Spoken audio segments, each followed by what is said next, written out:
모습 보니까 되게 제가 더 감사하고 막 찬양하면서 안 뛸 줄 알았는데 뛰는 사람이 있고 안 뛰는 사람은 안 뛰는 이유가 있습니다. 왠지 아십니까? 몸이 무거워요. 몸이 무거워 맞습니다. 또 있습니다. 뭔지 아세요? 뭐 내성적이 있다 뭐 그럴 수도 있지만 그런 이유라기보다는 뛰다가 혹시 여기 있는 이 멘트가 찢어지게 되면 우리 선생님이 걱정하실지 않을까 하는 그런 착한 마음 그것 때문에 뛰지 않았을 수도 있습니다. 하지만 막 하다가 찢어질 수 있어요. 찢어지면 우리 선생님들 또 새로 해주실 겁니다. 그렇죠? 네. 그거 갖고 뭐라는 선생님 없을 겁니다. 좋습니다. 예. 제가 얼굴을 잘 몰라서 요즘은 선생님들도 다 젊으셔서 학생인지 선생님 구분이 안 가요. 예. 고1 한번 손들어 보실래요? 고1? 고1 17살 찐 고1 참 고1 손들어 17살. 참 고1 고1 예 뭉쳐있네요. 역시 아직 안 지나들어진 건가요? 좋습니다. 고2 고일! 예 고2가 삼고일! 예 고이 변성기가 온 것 같습니다. 예 고이가 이렇게 있네. 고이 좋습니다. 예 고3 야 고3 예 고3 너무 뻔뻔하신데. 예, 우리 부부 선생님께서 합작을 하시는군요. 이렇게 배분이 돼 있군요. 좋습니다. 이 고4가 있네요. 예. 농담입니다. 청년분이 알아서 이렇게 농담하는 건 모르는데 이렇게 하지 않습니다. 좋습니다. 예, 항상 희우 선생님은 편하게 잘해주셔서 뭘 말해도 잘 받아주시기 때문에 그렇지 않나요? 예, 본인만 납득하고 있는 것 같네요. 좋습니다. 예, 말씀 한번 찾아보겠습니다. 혹시 성경책 가져오신 분 손 들어보실래요? 예, 좋습니다. 없으신 분들은 부재 없으신 분들은 혹시 화면 띄워주실래고요. 있으신 분들은 저는 성경책을 보기를 강력하게 추천합니다. 창세기 4장 1절에서 5절입니다. 예, 뒤늦게라도 가져오는 거 좋습니다. 이건 부끄러운 게 아닙니다. 아주 좋습니다. 전 너무 성경책 가져온 사람 너무 좋아합니다. 창세기 4장 1절에서 5절입니다. 창세기 4장 1절에서 5절 찾을 시간 드릴게요. 창세기가 구약에 있나요? 신약에 있나요? 고민하고 있나요? 구약에 있습니다. 창세기 4장 1절에서 5절 5절이고요. 한 절씩 교독하고 마지막 5절은 합독 다 같이 그렇게 읽도록 하겠습니다. 예, 9, 2, 3, 2, 좋습니다. 얼굴도 되게 잘생기고 저를 보는 것 같습니다. 누구를 욕하는 건가요? 얼굴이 잘생겼다는 말에 동의를 못하는 겁니까? 아니면 제 말에 동의를 못하는 겁니까?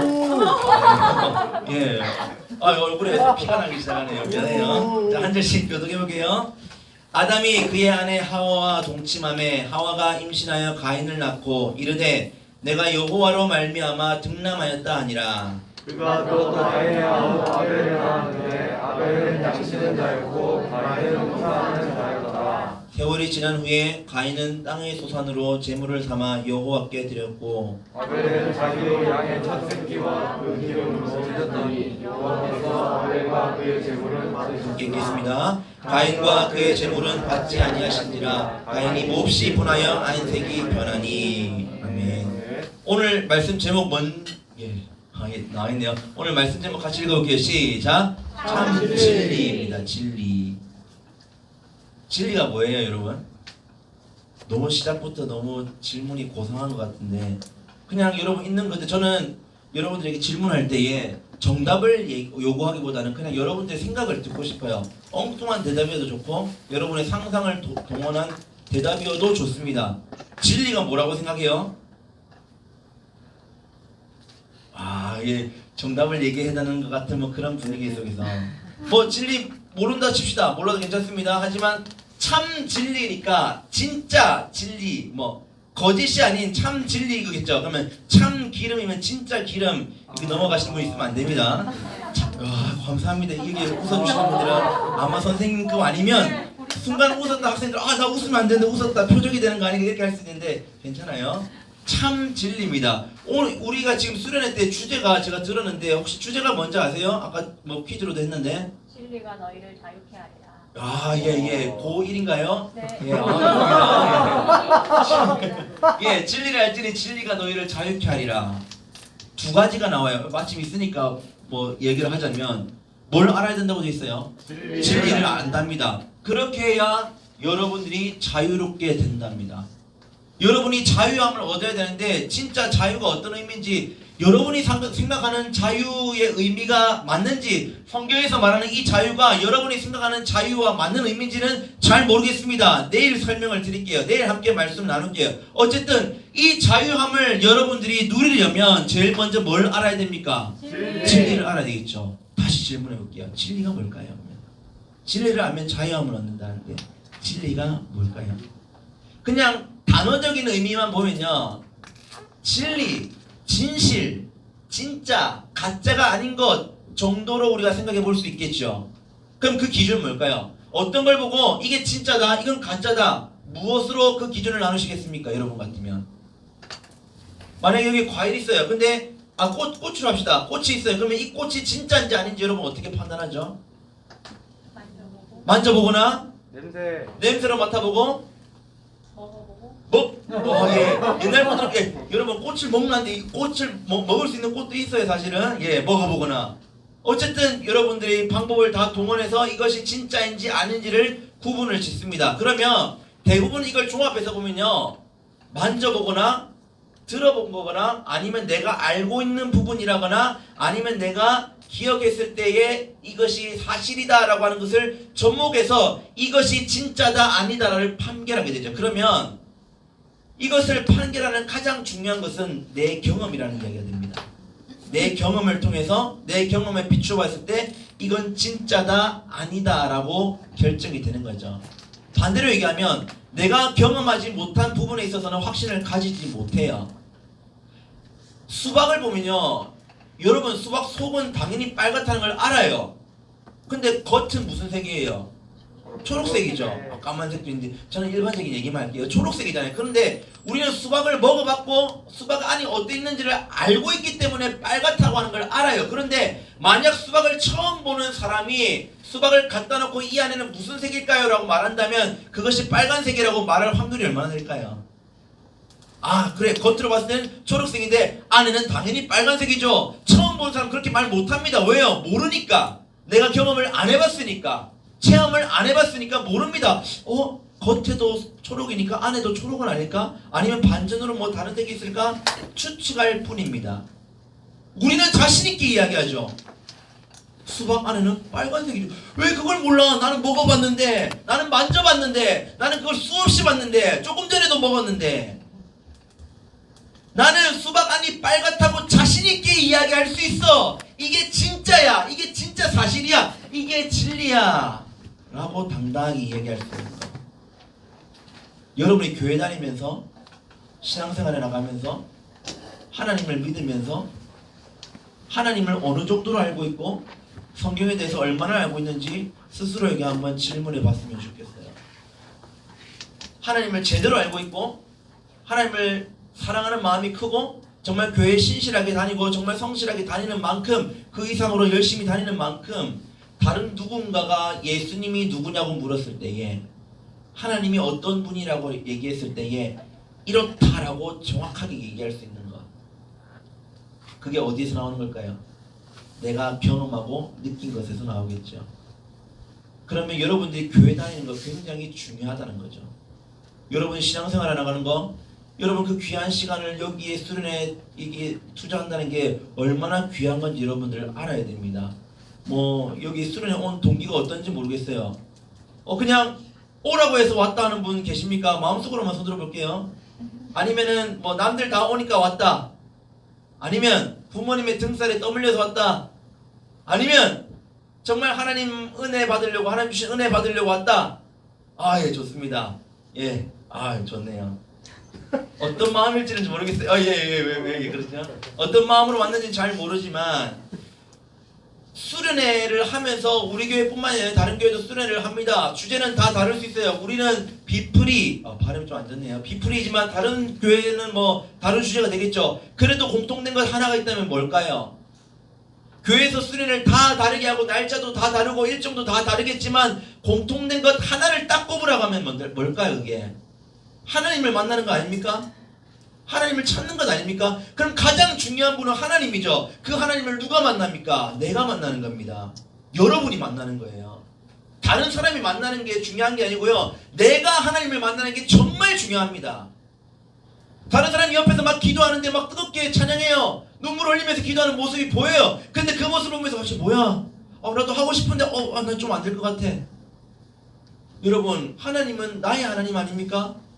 우리의 하나님 아닙니까? 그러면 나의 하나님이라고 고백을 해야 되는데 옆에 있는 친구가 믿는 하나님, 그 옆에 있는 친구가 부르짖는 하나님, 누구누구의 하나님이라고 부르면 그거 이상하잖아요.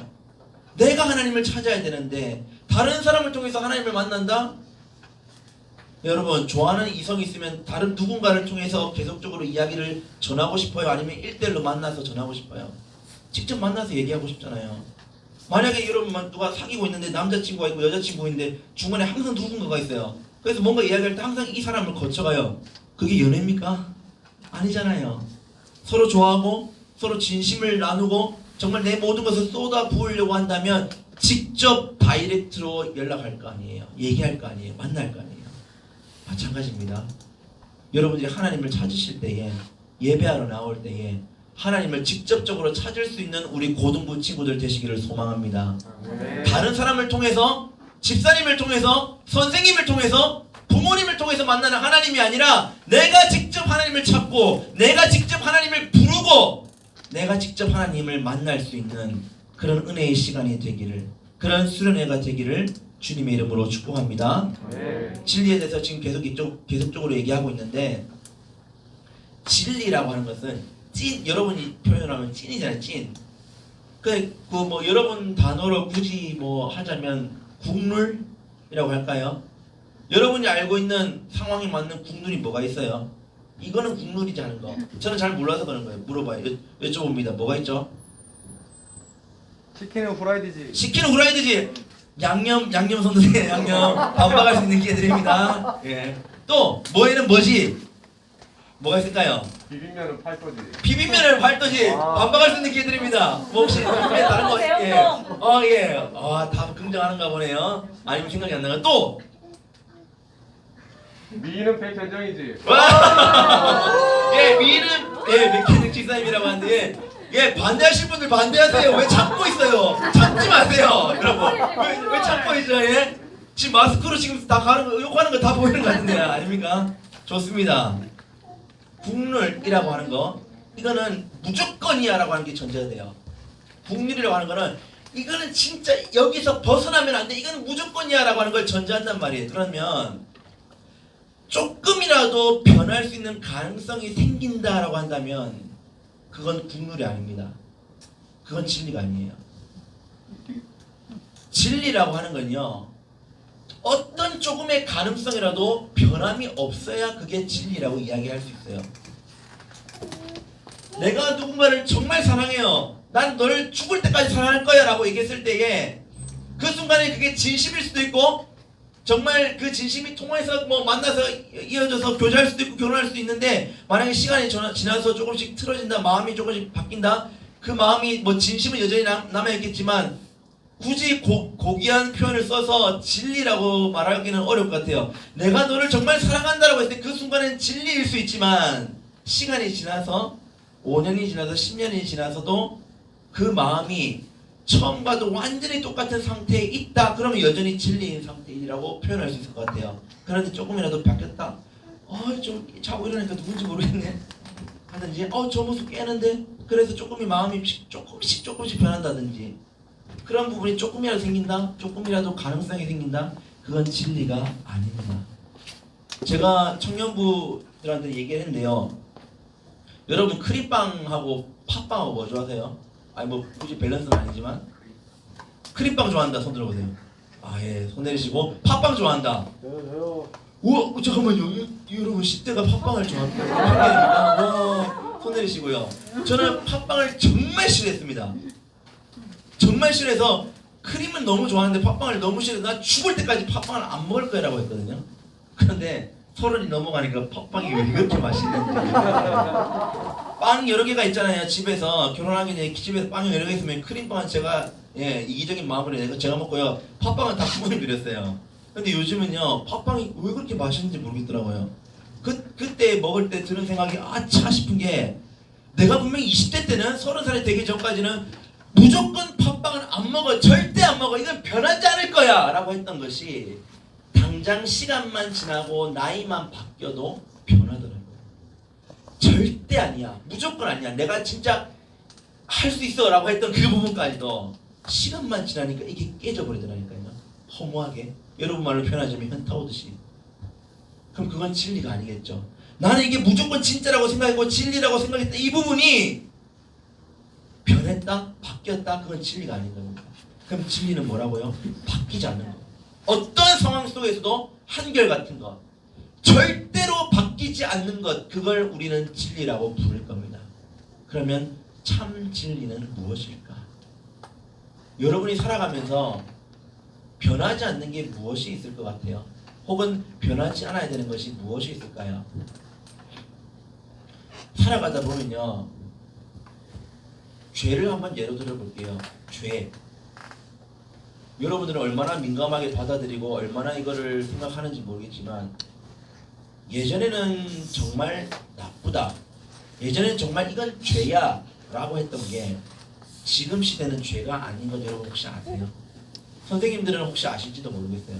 예전에는 정말 이거 정말 나쁜 짓이고 이거는 해서는 안 되는 것들인데 지금은 누구나도 하는 모습이 보여요. 그래서 이게 죄라고 얘기하면 이게 죄라고요? 이게 나쁜 거라고요? 라고 반문하는 경우가 있어요. 많이 있겠지만 뭘 예로 들어볼까요? 예민할 수 있을지 모르겠지만 혹시 고등부에서 허용이 안 되는 걸지 모르겠지만 혹시 안 된다면 막 안 된다고 X를 하거나 사인을 주십시오. 여러분 동거 어떻게 생각하세요? 동거가 뭔지 모른다는 분은 없으시죠?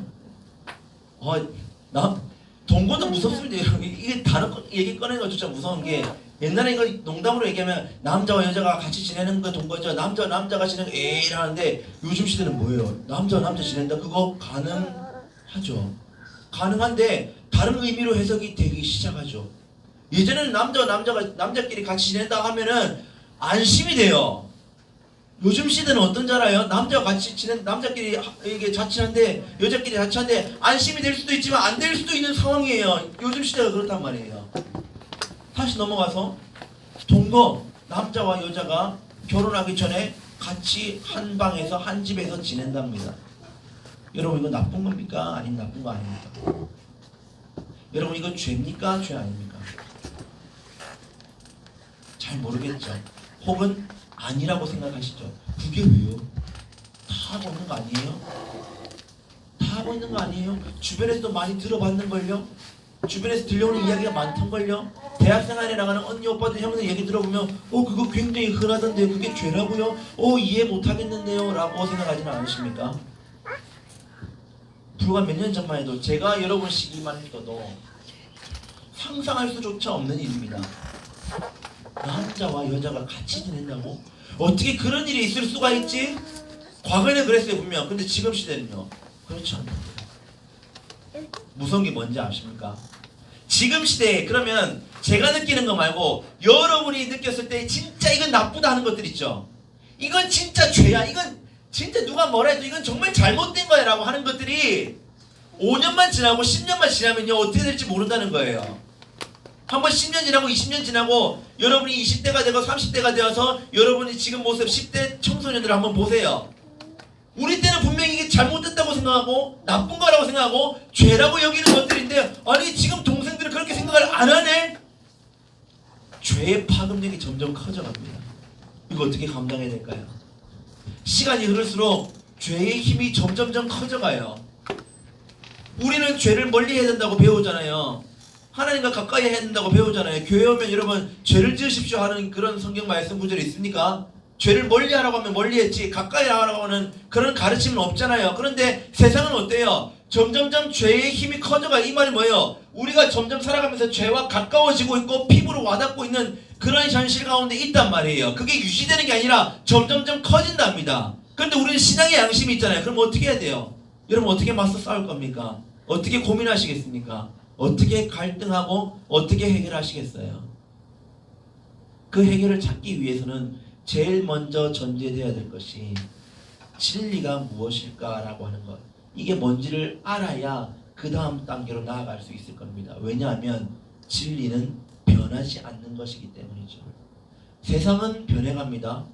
사람만 해도 시간이 지나면 얼굴이 변하고 외모가 변하고 생각도 마인드도 바뀔 수가 있어요.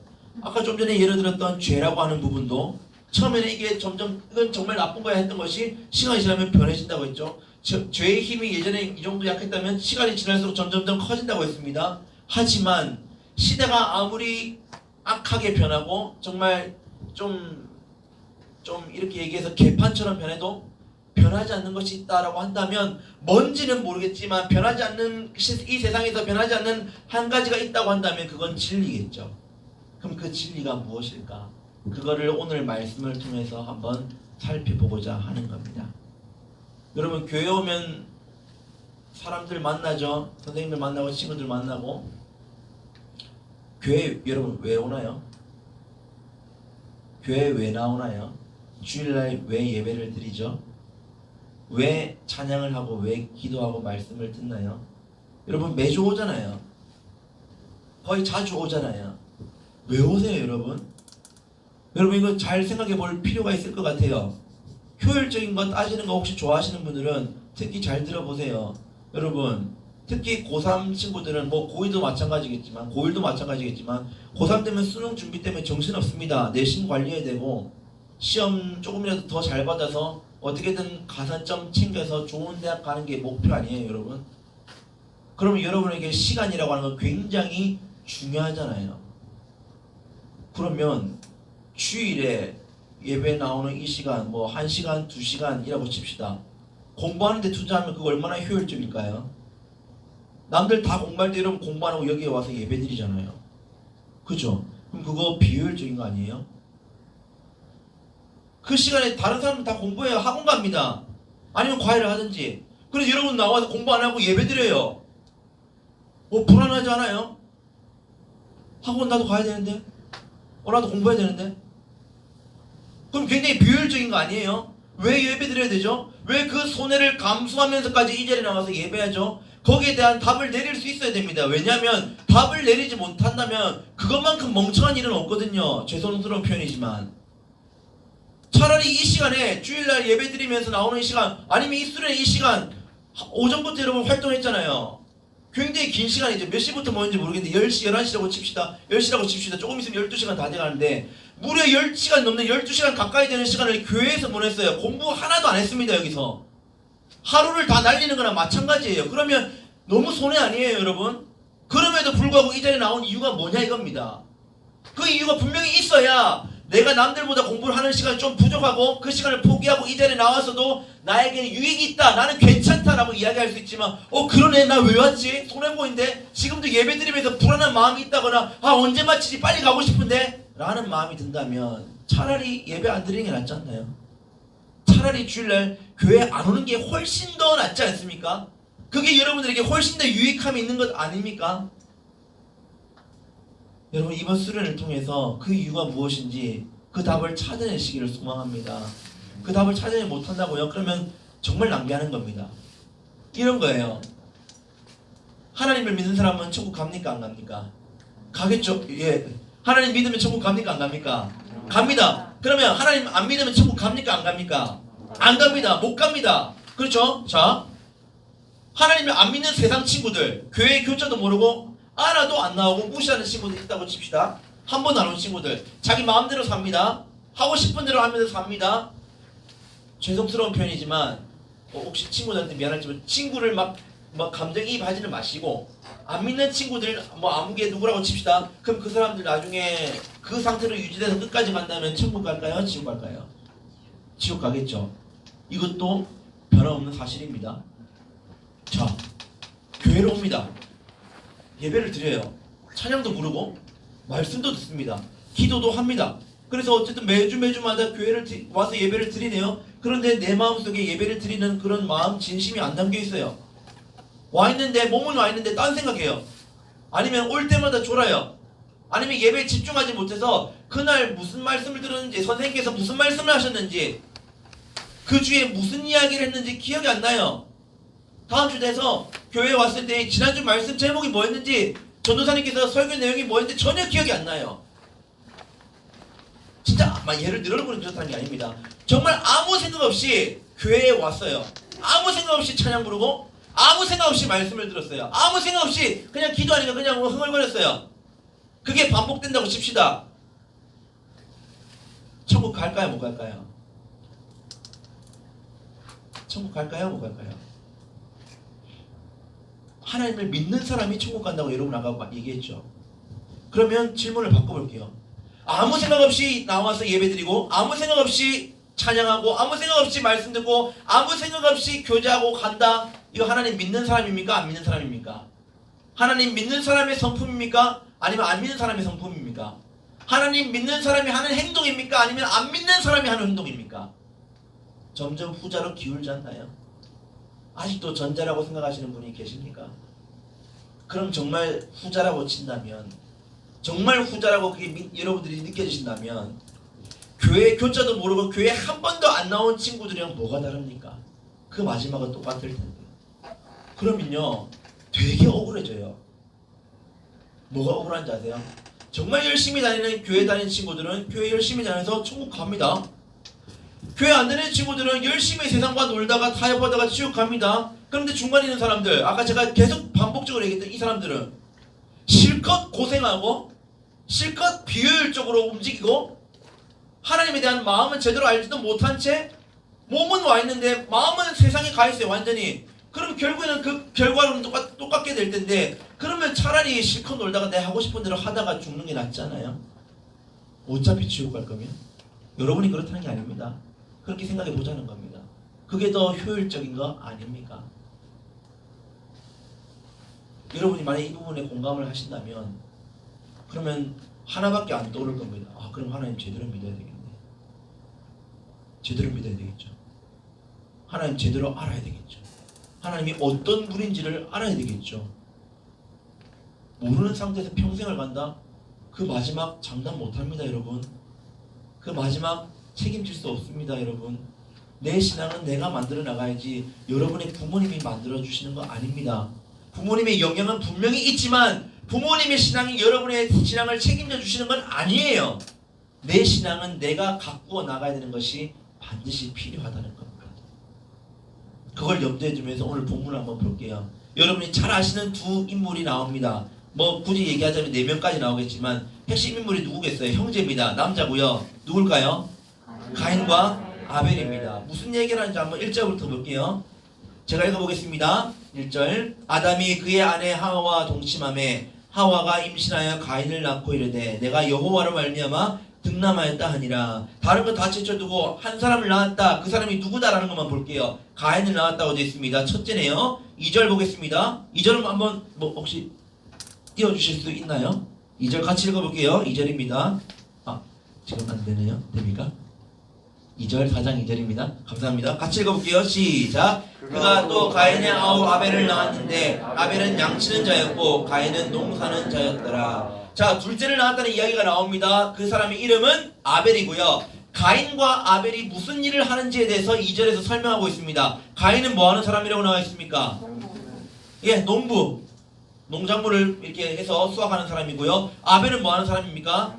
양을 치면서 목동의 역할을 하는 사람이었죠. 하는 직종이라 표현해야 될까요? 직업군 다릅니다. 어쨌든 그런 상황 속에서 3절을 보시겠습니다. 3절 같이 읽어볼게요. 시작. 세월이 지난 후에 가인은 땅의 소산으로 제물을 삼아 여호와께 드렸고, 하나님께 제사를 드리고 예배를 드리려고 하는데 가인은 어떻게 드렸냐면 땅의 소산으로, 당연히 농작물을 통해서 농부니까 그렇게 자기가 원래 하던 대로 제물을 준비해서 하나님께 드렸답니다. 이게 잘 됐는지 안 됐는지 몰라요. 그런데 우리는 이 이야기를 알고 있으니까 가인이 어떻게 드렸다라는 것을 이미 마음에 염두에 두면서 읽었는지 모르겠어요. 그런데 모른다고 가정하고 그냥 3절만 보시면 가인이 어쨌든 자기가 가진 직업을 통해서, 자기가 가진 생활력을 통해서 준비해서 하나님께 예물을 올려드린 모습이 3절에 나옵니다. 그러면 아벨은 어떨까? 4절을 보겠습니다. 4절 시작. 아벨은 자기도 양의 첫 새끼와 그 기름으로 드렸더니 여호와께서 아벨과 그의 제물은 받으셨으나.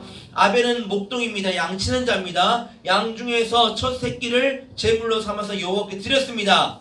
3절과 4절을 좀 병행해서 보시면 가인도 하나님께 드렸고 아벨도 하나님께 드렸습니다. 근데 결과가 달라요. 4절 끝에 뭐라고 되어 있어요? 여호와 하나님께서 아벨의 제물은 받으셨다. 하지만 그러나 받으셨으나 5절 같이 읽어보겠습니다. 시작. 가인과 그의 제물은 받지 아니하신지라 가인이 몹시 분하여 안색이 변하니. 가인의 제사는 안 받았어요. 아벨의 제사는 받았습니다. 왜일까요? 여러분 왜 그런 것 같습니까? 하나님은 차별의 하나님은 아니세요. 분명히 공평하신 하나님이고 누구보다도 관대하신 하나님이고 똑같이 대하시는 분이 하나님이세요. 그러면 질문입니다. 왜 하나님께서 아벨의 제사는 받으셨는데 왜 가인의 제사는 받지 않으셨을까요? 어떤 사람이 이렇게 생각합니다. 가인이 드린 거는 농작물이고 아벨이 드린 거는 양이기 때문에 하나님께서 양을 받으셨다. 그래서 받으신 거다 라고 하는 사람도 있습니다. 아닙니다. 그럼 여러분이 알고 있는 답은 뭡니까? 혹시 이 본문을 여러분이 들었을 때 혹은 유초등부나 성경학교 때 들었을 때 아니면 중고등부 때 들었을 때 들었던 답은 뭐였습니까? 왜 가인은 받지 않으시고 아벨은 받으신 겁니까? 그 이유를 본문에는 안 나와 있어요. 여러분 4장 1절에서 한번 이 4장을 한번 전체적으로 한번 보세요. 가인이 뭐 때문에 가인의 제사를 안 받은지 답이 안 나옵니다. 추측할 수 있는 부분이 있을지 모르지만 그런데 유추할 수 있는 거 창세기는 안 나와 있지만 히브리서 11장에 보시면 어떤지 가인과 아벨에 대한 차이가 무엇인지가 나와 있어요. 히브리서 11장 4절 상반절인데 같이 읽어보겠습니다. 시작. 믿음으로 아벨은 가인보다 더 나은 제사를 하나님께 드림으로. 믿음으로 아벨은 가인보다 더 나은 제사를 하나님께 드렸다. 그래서 하나님께서 제물을 받으셨다라고 하는 겁니다. 그럼 바꿔 얘기하면 가인은요, 믿음으로 하나님께 제사를 드리지 않았기 때문에 하나님께서 제사를 안 받으셨다라는 이야기가 됩니다. 그러면 그 이야기의 결론이 뭘까요? 마음가짐에 달려있죠. 예배를 어떻게 드렸느냐, 제사를 어떤 마음으로 드렸느냐, 얼마나 정성껏 준비해서 드리고 얼마나 그 예배에 진실됨으로 참여했느냐, 그 차이에 따라서 하나님은 분명히 아시고 거기에 따라서 결과를 다르게 주셨다는 거예요. 아벨은 정말 진심으로 하나님께 예배했습니다. 그래서 하나님께서 그 예배를 받아주셨어요. 가인도 드리기는 똑같이 드렸어요. 내용물은 달라도 괜찮습니다. 그건 중요한 게 아니에요. 중요한 건 마음이죠. 그런데 하나님께서 가인을 보셨을 때 그 마음이 하나님의 마음에 들지 않았던 겁니다. 믿음으로 드리지 않았던 겁니다. 그래서 받지 않으셨어요. 여러분들이 지금 말씀을 듣고 있을 때에 찬양을 하면서 또 기도를 하게 될 때에 어떤 친구들은 정말 믿음으로 진심으로 하나님께 예배하고 있는 친구들이 있을지도 모릅니다. 그런 반면에 혹시 그럴 일은 없겠지만 혹시 이 중에 예배는 똑같이 드리고 있는데 겉으로 봤을 때 전혀 티가 안 나는데 하나님께 예배드리는 마음가짐이 하나도 없는 친구들이 혹시 있게 된다면 하나님께서 그 예배를 안 받으실 수도 있다는 거 굉장히 무섭죠. 여러분 열심히 찬양하고 뛰고 예배드리고 말씀 듣고 했는데 하나님이 안 받으신다면 여러분 예배를 왜 드려야 돼요? 예배는 하나님께 드리는 것이죠. 이해 없을 겁니다. 하나님이 영광 받으셔야 되고 하나님께서 그래서 은혜를 내려주실 텐데 은혜를 주려고 보니까 누구는 진심으로 드리기 때문에 은혜를 퍼부어주세요. 그런데 이 친구를 보니까 은혜를 내려주고 싶은데 진심이 안 보여요. 아무 준비가 안 돼 있어요. 나를 찾는 하나님을 간절히 찾는 자가 하나님을 만날 것이라는데 나 하나님을 찾으려는 코빼기도 안 보여요. 그럼 하나님이 은혜를 주실까요? 특수한 경우가 아니고서는 일반적인 경우에는 안 줍니다. 그럼 그 드려지는 예배 얼마나 허망합니까? 또 얘기할게요. 얼마나 비효율적입니까? 공부하는 게 훨씬 낫겠네요. 아니면은 하고 싶은 거 취미생활 하는 게 훨씬 낫겠네요. 가인과 아벨의 차이는 마음가짐의 차이라고 했습니다. 그럼 바꿔 얘기하면 도대체 가인이 하나님을 어떻게 생각했길래 제물을 그런 식으로 드렸을까? 왜 정성껏 드리지 못했을까? 가인이 하나님이 어떤 분인지를 제대로 알고 하나님이 나에게 어떤 존재인지를 분명하게 알았더라면 적어도 그런 마음가짐으로 드리지 않았을 겁니다. 정말 진심으로 하나님에 대해서 잘 알고 하나님이 어떤 분인지 나에게 어떤 존재인지 나에게 내 삶에 있어서 어떤 비중을 차지하는지를 분명하게 알고 있다면 가인도 아벨과 같은 마음으로 하나님께 예물을 올려드렸을 거예요. 그리고 저는 확신합니다. 가인의 제사도 하나님께서 받으셨을 거라고. 마음가짐의 차이죠. 그 마음가짐은 어디서 비롯됩니까? 가인이 하나님을 어떻게 생각하느냐? 여러분은 하나님을 어떻게 생각하십니까? 여러분은 하나님을 어떤 존재로 여기고 어떻게 하나님을 대하고 있습니까? 나의 전부이신 하나님이십니까? 아니면 나의 일부이신 하나님이십니까? 하나님이 정말 나의 모든 것 되시고 나의 참 주님이십니다라고 찬양으로는 고백해요. 하나님 사랑한다고 고백하고 정말 많은 찬양을 고백하죠. 그런데 정말 삶 속에서도 그렇게 고백하고 계십니까? 정말 그렇게 하나님을 찾고 계십니까? 기도하면서 하나님을 찾고 계십니까?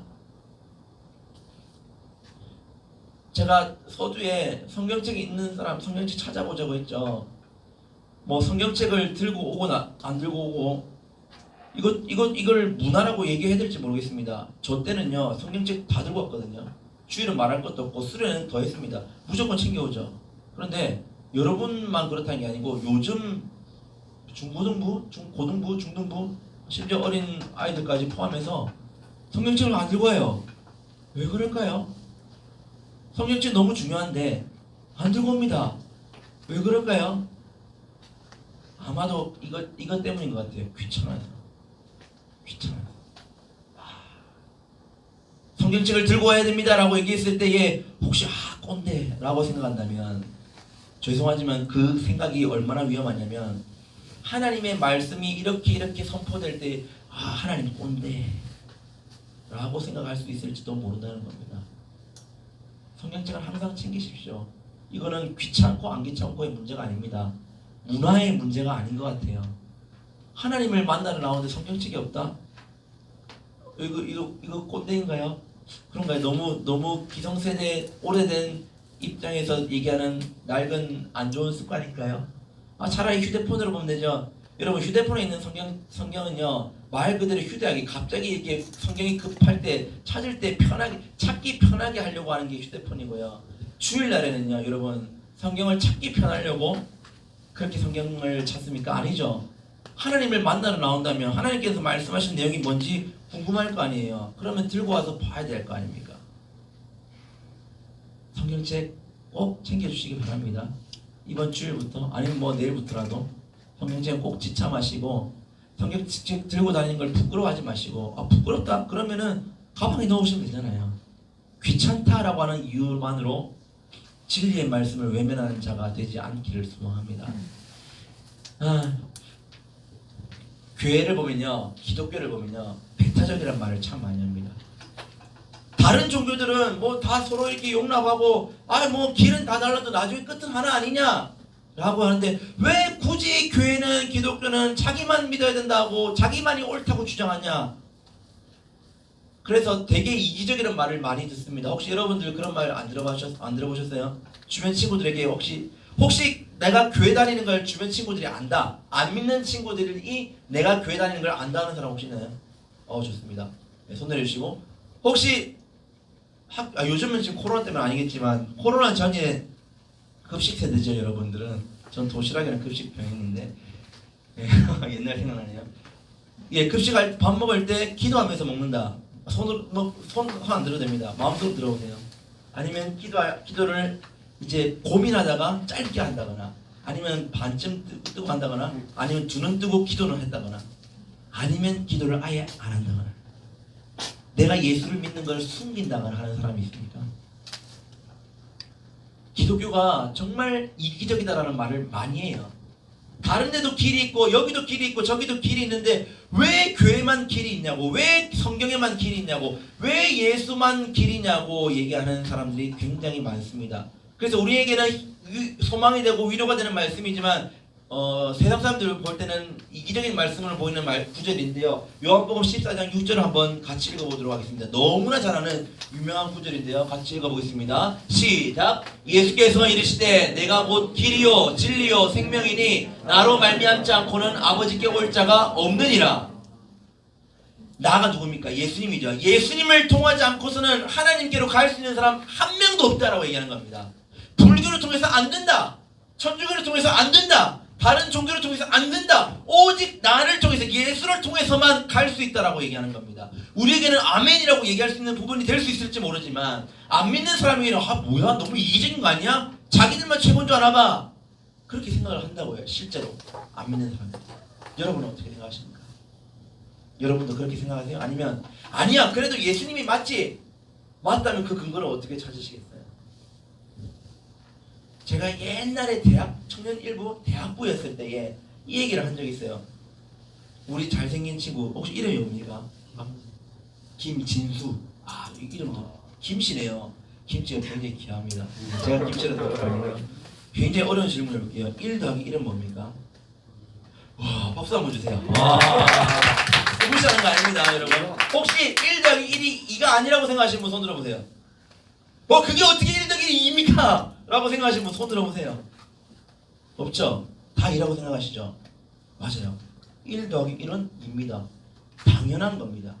만약에 주변에 어떤 친구가 1 더하기 1이 뭐냐고 물었을 때에 10이라고 대답하는 사람이 있으면 여러분 그 사람은 어떻게 쳐다보시겠어요?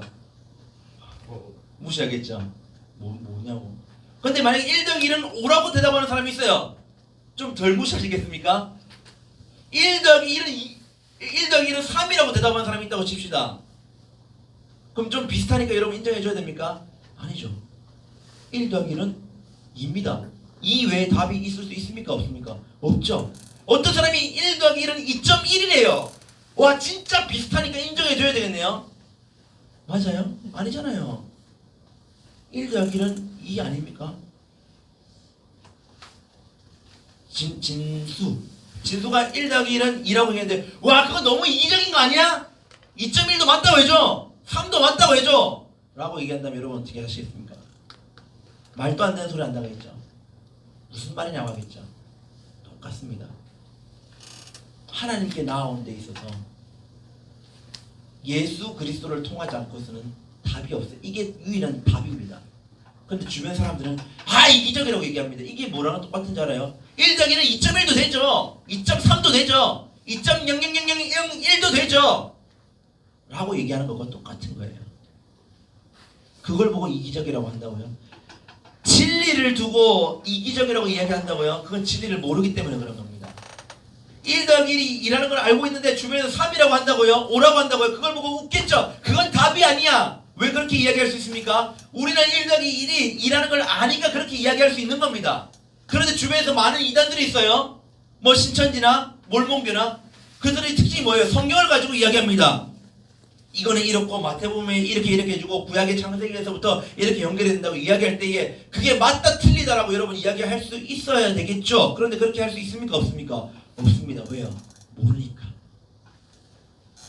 얘기를 못하는 거예요. 신천지 무조건 나쁘다고만 생각해요. 그런데 신천지가 성경을 들고 오잖아요. 우리가 똑같은 성경을 가지고 와서 이게 이렇고 연결되고 보혜사가 어떻고 연결합니다. 그러면 그 말이 틀렸다는 걸 알겠죠. 그러면 어떻게 틀렸는지 반박을 해야 되는데 못해요. 왜요? 모르니까. 1 더하기 1이 2라는 걸 알아요. 확실히 아는 건 아니라고 할 수 있는데 진리에 대해서 잘못된 진리를 전파하고 있는데 그건 아닌 것 같은데 그건 확실한데 뭐가 잘못됐는지를 이야기를 못해요. 왜요? 내 안에 있는 진리에 대해서 확신이 없기 때문에. 아니 내 안에 있는 진리가 무엇인지도 제대로 알지 못하고 인지를 못하고 있기 때문에 틀린 거는 같은데 뭐가 틀렸는데요? 그러게요. 진리가 무엇입니까? 답이 나오죠. 예수께서 이르시되 내가 곧 길이요 진리요 생명이니 진리는 예수 그리스도십니다. 예수님이 진리입니다. 제일 서두에 얘기했던 조금의 가능성도 없이 아무런 가능성도 없이 가능성 제로에서 변하지 않는 한 가지가 있다면 우리는 그것을 진리라고 부를 텐데 이 험악한 세상 가운데 이 죄악 가운데서 변하지 않고 우리가 의지하고 믿어야 될 것이 있다면 그것이 하나의 진리일 텐데 그 진리가 무엇일까? 예수 그리스도십니다.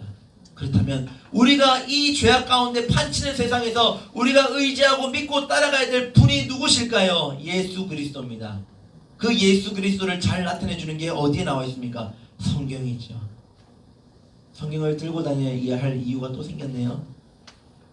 예수님을 제대로 알지 못하고 수박 겉핥기만 한다면 그 안에 빨간색인지 초록색인지 모르는 것처럼 성경은 가지고 있는데 교회 다닌 지는 10년, 20년이 되는데 정작 예수님이 어떤 분이신지에 대해서는 정확히 잘 모른다. 굉장히 심각해지는 겁니다. 그러면 한 가지가 남았어요. 예수님이 진리라는 사실도 이제 알게 되었고 이 진리를 통해서 자유하게 된다는 건 내일 또 말씀을 통해서 나누게 될 거고요. 그러면 우리가 예수님을 믿는데 어떻게 해야 될까? 신앙생활하는 거 여러분 쉬워요? 어려워요? 쉽지 않죠. 당장 코로나만 해도 온라인으로 예배드리면서 벌써 적응된 친구들은 현장 예배드리는 게 껄끄러워지는지도 모릅니다. 물론 현장 예배를 사모하는 친구들은 정말 감격스러웠을지도 모르지만 여러분은 어떻습니까? 신앙생활 나가려면 믿음도 성장해야 되고 우리 신앙이 좀 더 뜨거워져야 되는데 열심으로는 한계가 있어요. 내 노력은 여러분 반드시 있어야 됩니다. 아무것도 하지 않고 하나님께서 이끌어주신 대로 간다, 그건 아닙니다. 반드시 여러분들이 노력이 있어야 되고 여러분들이 땀 흘림이 있어야 되고 여러분의 헌신은 반드시 있어야 돼요. 그런데 그것만 있어서는 안 된다는 겁니다. 왜냐하면 한계가 찾아오면 무너지거든요. 내가 열심히 있을 때는, 열정이 있을 때는 괜찮아요. 감당할 수 있어요. 그런데 내가 힘들기 시작하고 삐그덕거리기 시작하고 열심히 조금 깎이고 내 열정이 조금 깎이잖아요. 무너집니다. 한계가 찾아오니까요. 그럼 어떻게 신앙생활을 계속 이어져 가야 할까? 누군가가 우리의 신앙을 바로잡을 수 있도록 도와줘야 되지 않을까? 도와주시는 분이 계세요. 그분이 누군지 한번 보도록 하겠습니다. 요한복음 14장 16절인데요. 같이 읽어보겠습니다. 시작. 내가 아버지께 구하겠으니 그가 또 다른 보혜사를 너희에게 주사 영원토록 너희와 함께 있게 하리니. 예수님께서 제자들에게 부활 후에 나타나셔서 너희가 복음의 사명을 감당해야 된다. 나는 이제 올라가야 돼. 그럼 제자들이 불안할 거 아니에요. 예수님 같이 계셔야 좀 힘이 나고 저희가 조금 믿음이 좀 수그러질 때도 하나님 예수님께서 도와주실 텐데 예수님 가시면 저희는 어떻게 합니까? 그런 불안과 염려가 생길 수도 있잖아요. 그때 예수님께서 제자들에게 뭐라고 말씀하시냐면 내가 하나님 아버지께 구한답니다. 뭐라고요? 그가 또 다른, 그는 하나님이죠. 하나님께서 또 다른 보혜사를 너희에게, 제자들에게 주신답니다. 그게 누군지 모르지만 우리는 보혜사라는 것 정도는 압니다. 그 보혜사가 영원토록 우리와 함께 하실 것이라고 이야기합니다. 이 보혜사가 누굴까요? 다음 17절입니다. 같이 읽어볼게요. 시작. 그는 진리의 영이라. 자, 보혜사랑 동의어가 나옵니다. 뭡니까? 진리의 영이랍니다. 진리는 누구라고 했습니까? 예수님이죠. 그러면 대입을 하면요, 예수의 영이죠. 뭡니까? 성령입니다.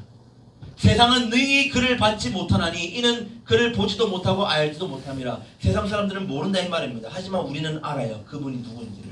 누굽니까? 성령님, 성령 하나님이시죠. 예수님은 승천하셔서 하나님 우편에 앉아 계시겠지만 또 다른 보혜사를 우리에게 보내주시겠답니다. 제자들에게만 보내주시는 게 아니라 우리들에게도 보내주신답니다. 왜요? 하나님이 주신 사명을 감당하는 부분도 있겠지만 다른 의미에서 본다면 우리가 신앙생활을 계속적으로 잘 이어가고 우리의 믿음이 약해질 때 끌어주시고 넘어질 때 세워주실 수 있는 내 안에 계신 또 하나의 누군가의 하나님, 그분이 바로 성령님이라고 하는 사실입니다. 그 성령님이 계셔야 우리가 신앙생활을 계속적으로 이어갈 수 있다는 것. 힘들어요, 안 되는데요. 여러분, 성령께서 도우시는 성령님께 도와달라고 기도해 보셨습니까? 분명히 함께 하세요. 그것이 여러분들이 믿는 믿음을 통해서 나타나게 될 거고요. 예배 드리러 나오는 마음가짐이 달라야 되는 부분이 바로 여기서 나타납니다. 성경책을 챙겨야 된다는 의미도 바로 여기서 나타나게 됩니다. 진리가 무엇인지 우리가 이제 알았죠. 예수님입니다. 참 진리, 예수 그리스도시죠. 근데 그 예수님께서 제자들에게 또 다른 보혜사를 약속하셨고, 이것은 비단 제자들에게만 하신 약속이 아니라 우리들에게도 똑같이 하신 약속과 마찬가지입니다. 우리들에게도 성령 하나님을 보내주셨어요. 그러면 나 혼자서만 땀 흘리고 노력해서 신앙생활을 이끌어 나가는 것이 아니라 거기에는 누가 계신다고요? 성령 하나님이 계신다는 사실입니다. 그거를 믿고 안 믿고의 차이가, 그 결과가 엄청나게 달라질 거라는 거. 못 믿겠다면 한번 경험해 보세요. 어떤 결과가 나타나는지. 성령님께서 도와줄 때에, 하나님께서 함께 하실 때에 내 삶이 풍족해진다, 이건 아닙니다. 이걸 얘기하려고 하는 거예요. 이게 풍족해질 수도 있고 잘 살 수도 있고 건강해질 수도 있어요. 근데 이거는 하나님의 뜻에 합한 게 아니에요. 필요할 수도 있겠지만 이게 정말 중요한 건 이게 아니라는 겁니다. 성령을 통해서 하나님의 나라를 꿈꾸게 되고, 하나님께서 우리에게 무엇을 원하고 계시는지, 하나님이 여러분들에게 바라고 계신 것이 무엇인지를 깨닫게 해주신다는 겁니다. 누가요? 성령 하나님께서. 하나님 나라를 꿈꾸게 하시고 주의 영이, 진리의 영이 우리를 붙들어 주시는 것. 붙들림 당하기만 하면 되는 게 아니라고 했습니다. 반드시 여러분들의 노력과 땀방울이 있어야 된다고 했습니다. 우리의 노력과 성령 하나님의 도우심이 있을 때에 진리를 계속적으로 배워나가겠죠. 그래서 성경 구절이 한 구절 더 남아있죠. 14장 17절에 이렇게 나옵니다. 마지막 구절인데요. 같이 읽어보겠습니다. 시작. 그러나 너희는 그를 안하니 그는 너희와 함께 거하시며 또 너희 속에 계시겠습니다. 우리 안에 계시는 성령님에 대한 이야기를 하고 있습니다. 성령님이 우리를 도와주시면서 어디로 가까이, 제가 다른 구절 한 구절 더 남아있네요. 제가 아마 없지 싶은데, 예, 이 다음 구절 혹시 있나요? 이거 안 드렸죠? 예. 성령님께서 하신 역할이 뭐냐면은 여러분들이 신앙생활을 잘 할 수 있도록 도와주신다고 했잖아요. 그러면 신앙생활을 잘 하면 잘할수록 누구에게 가까이 가는 겁니까? 물론 하나님께 가까이 가는 거죠. 그런데 오늘 말씀의 제목을 생각해 본다면 어디에 가까워지는 겁니까? 진리에 가까워지는 거죠. 진리가 누굽니까? 예수 그리스도께 가까워지는 겁니다. 말씀과 가까워지는 겁니다. 누가 도와주신다고요? 성령님께서. 여러분의 삶이 그렇게 조금씩 변화가 되기를 소망합니다. 완전히 인간적인 세상적인 그냥 내가 하고 싶은 건 다 하고 살면서 그러면 안 믿는 사람과 차이가 아무것도 없잖아요. 신앙생활 하는 거 쉬운 거 아닙니다, 여러분. 그냥 가만히 있으면 내 신앙이 레벨업 되는 거 그런 거 아닙니다. 노력해야 되고 땀방울 해야 되고 그러면서도 가장 중요한 성령의 도우심을 구하면서 점점점 진리와 가까워지는 것. 진리를 통해야 아버지께 나아갈 수 있다는 사실을 여러분들이 안다면 그 진리를 알고 진리를 단번에 알 수 없죠. 죽을 때까지 계속적으로 성경을 봐야 되겠죠. 죽을 때까지 교회를 계속 다녀야 되겠죠. 왜 교회를 다녀야 되는지 이유가 또 생기게 되겠네요. 왜 성경책을 챙겨야 되는지 이유를 알게 되겠네요. 여러분의 삶 속에서 성령 하나님이 역사하시는 그 은혜를 경험하시길 바랍니다. 다른 사람들을 통해서 저 사람은 하나님을 만났다는데 저 사람은 하나님을 경험했다는데 그런 하나님을 부러워하는 것뿐만이 아니라 내가 직접 하나님을 찾고 내 안에 계신 성령님이 어떤 분인지를 직접 경험하고 그렇게 해서 진리를 향해 나아갈 수 있는 참 진리를 향해 나아갈 수 있는 우리 고등부 모든 청소년 되시기를 주님의 이름으로 축복합니다. 찬양 하나 부르고 기도하도록 하겠습니다. 성령이 오셨네라는 찬양 다 아시죠? 가사 의미를 잘 생각하시면서 함께 찬양하고 진심으로 하나님께 기도하도록 하겠습니다. 틀려도 됩니다. 잘 불러도 됩니다. 가사의 의미만 잘 생각하시고 함께 고백하도록 하겠습니다.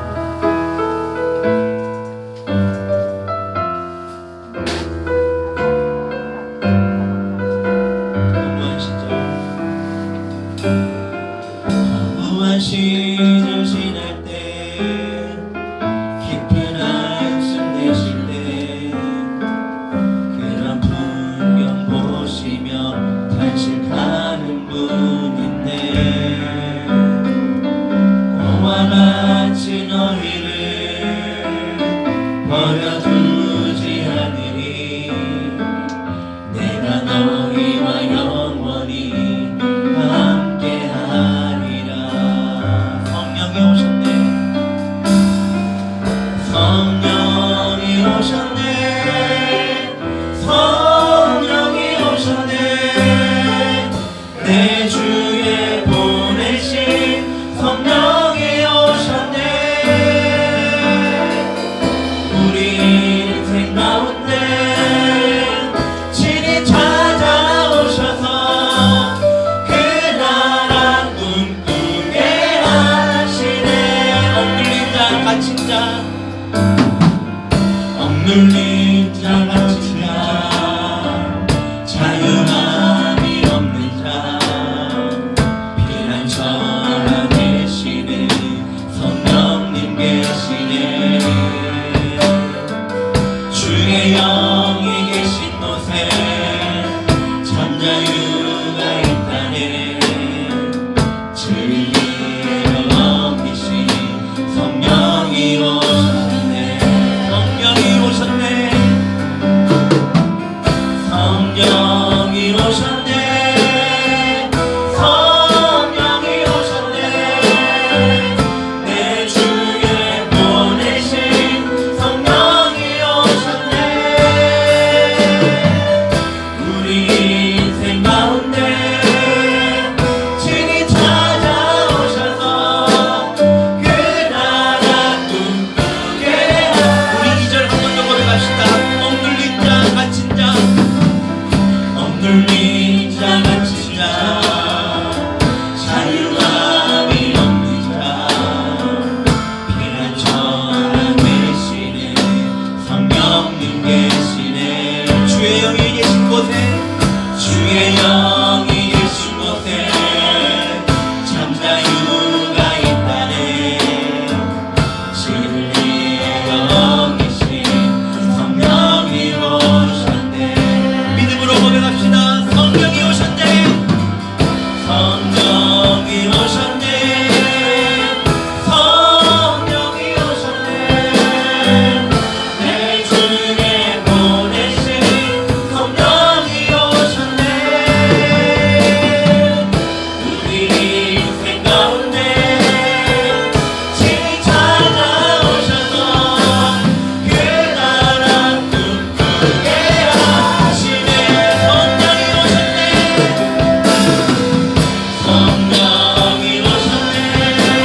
다 함께 통성으로 기도하실 때에 하나님 이 시간 우리가 말씀을 듣고 찬양하며 기도할 때에 우리의 모든 관심과 집중이 하나님께로 향하기를 소망합니다.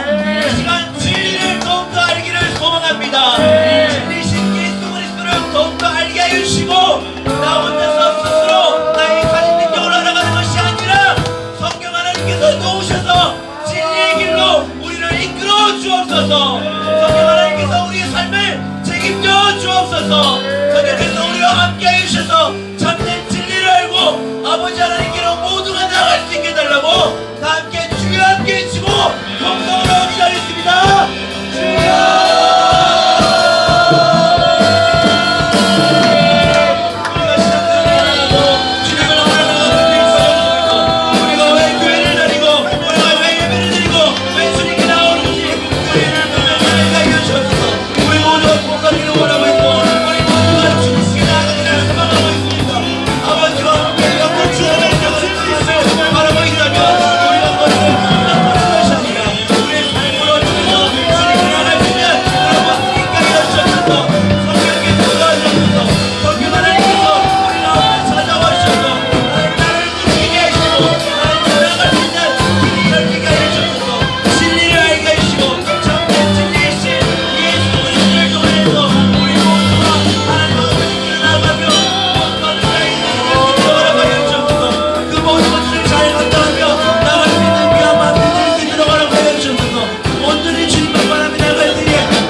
우리의 기도를 들으시고 응답하여 주실 줄로 믿습니다.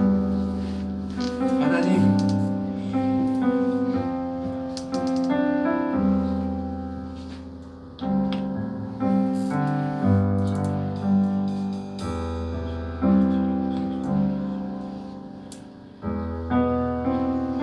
우리 영혼들이 너무도 힘든 시기를 지나고 있습니다. 정말 많이 무너지고 또 많이 흔들립니다.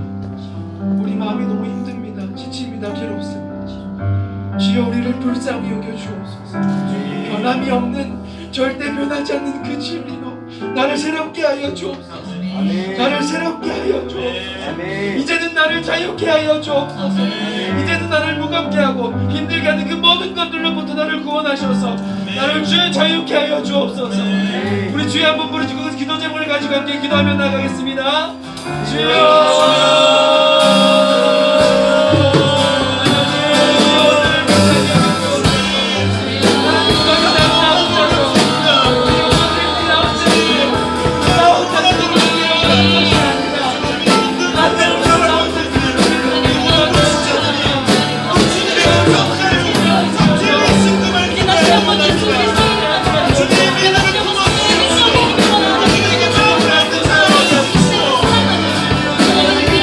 주님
아버지께 구하겠으니 그가 또 다른 보혜사를 너희에게 주사 영원토록 너희와 함께 있게 하리니 그는 진리의 영이라 세상은 능은 그를 받지 못하나니 이는 그를 보지도 못하고 알지도 못함이라. 그러나 너희는 그를 아나니 그는 너희와 함께 거하시며 또 너희 속에 계시겠음이라.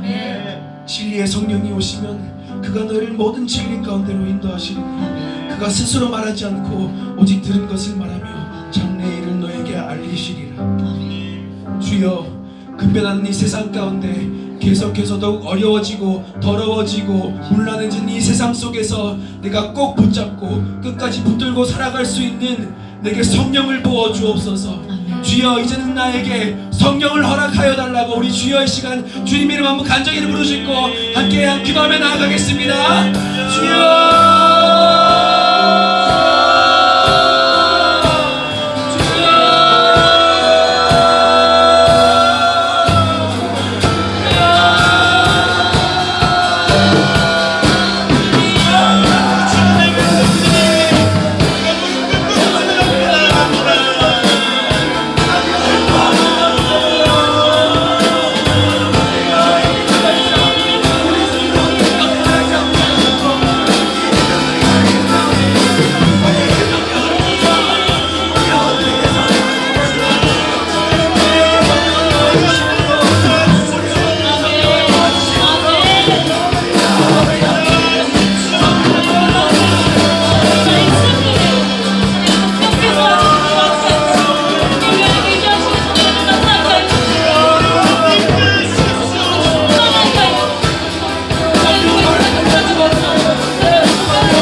시절을 지내고 우리가 억눌린 마음과 괴로운 마음 가운데 우리가 지금까지 너무도 힘들었던 그 시간들 이제는 모든 것들을 다 정산하고 이제 우리가 성령 하나님과 우리의 신앙의 길을 걸어가기를 소망합니다. 주여, 그 가운데 우리 모든 영혼들을 기억하시고 이들에게 약속하신 그 진리의 영이신 성령을 허락하여 주사 지금부터 늘 영원히 영원토록 함께 주님을 보는 그날까지 하나님과 함께 동행하는 그 능력을 주시는 성령 하나님 우리에게 허락하여 주시옵소서.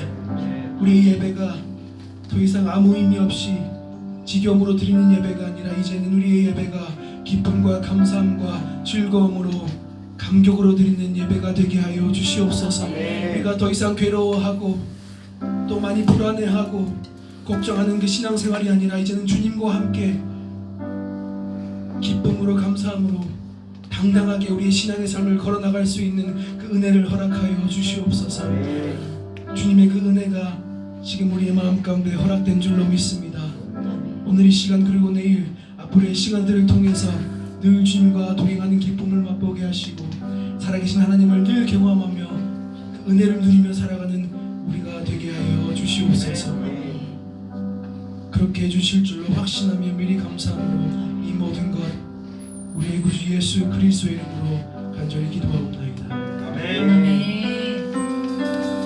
우리를 보내주신 우리와 늘 함께하신 은혜를 허락하신 하나님께 감사와 영광을 받습니다. 감사합니다.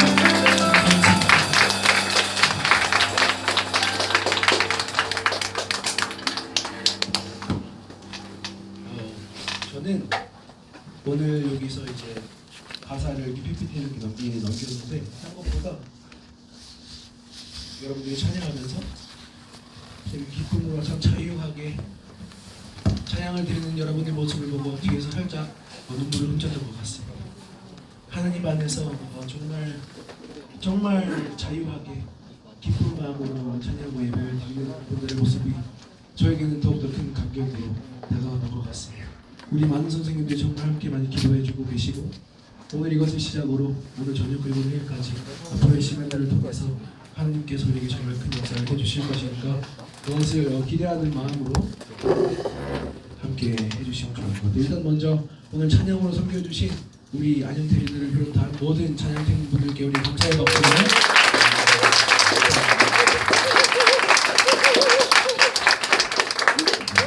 우리 김태형 목사님들 함께 하실 것이기 때문에 박수 한번 해드립니다. 오늘 이후의 일정은 좀 자유하게 be free 해서 자유하게 조금 먹을 것도 먹으면서 조금 자유하게 우리가 교제의 시간을 가지고 뭐 여러 가지 것들을 하면서 자유하게 시간을 보내고 각자의 집으로 돌아갈 텐데 집에 돌아갈 걱정하지 마세요. 저희가 다 모셔다 드릴 테니